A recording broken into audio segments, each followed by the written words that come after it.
হাজার শাহাদাতের রক্তের মধ্য দিয়ে আমাদের সামনে এক নতুন সূর্য উদিত হয়েছে। জাতি বলছে 5ই আগস্ট হচ্ছে আমাদের দ্বিতীয় স্বাধীনতা দিবস, আর এটা হচ্ছে একটা নতুন বাংলাদেশ।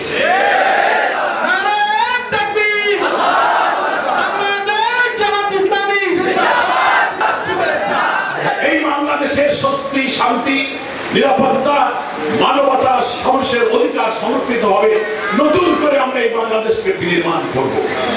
তাই আমি মনে করি আজকে যারা এখানে আমাদের শহীদদের পিতামাতা, অভিভাবক, স্ত্রী, ভাই, চাচা উপস্থিত হয়েছেন, আপনারা আপনাদের স্বামীকে হারিয়েছেন, সন্তানকে হারিয়েছেন। আপনাদের যে শূন্যতা তৈরি হয়েছে, আমরা এই শূন্যতা পূরণ করতে পারবো না। আলহামদুলিল্লাহ রাব্বিল আলামিন।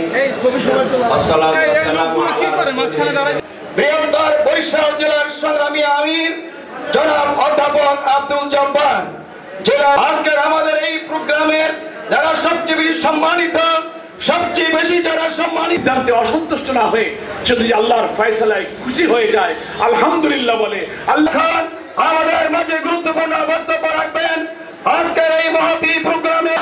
এই করুণা অবিশ্বাস আমি আপনাদের কাছে আবেদন জানাবো, ওই ঈমান, ওই বিশ্বাস আপনাদের হৃদয়কে প্রশান্ত করবে। এটা আপনি মনকে বুঝতে দেবেন।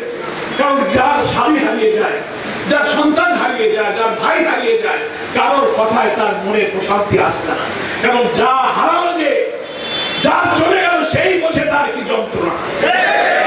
নীরবে সারা জীবনের তার স্মৃতি এখন চোখে ভাসছে, স্বামীর স্মৃতি স্ত্রীর চোখে ভাসছে, পিতার সামনে সন্তানের স্মৃতি ভেসে উঠছে, নীরবে কাঁদছে।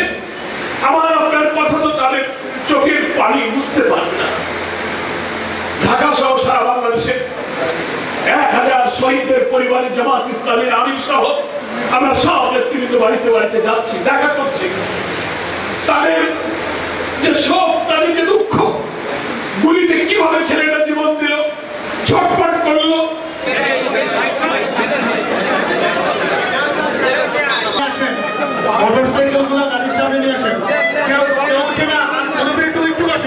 ভাইদের সন্তানরা তাদের বাবা বা তাদের ভাইরা এইভাবে প্রিয় নাম্বার সেট করে বিকাশে সেন্ড মানি করুন ফ্রি।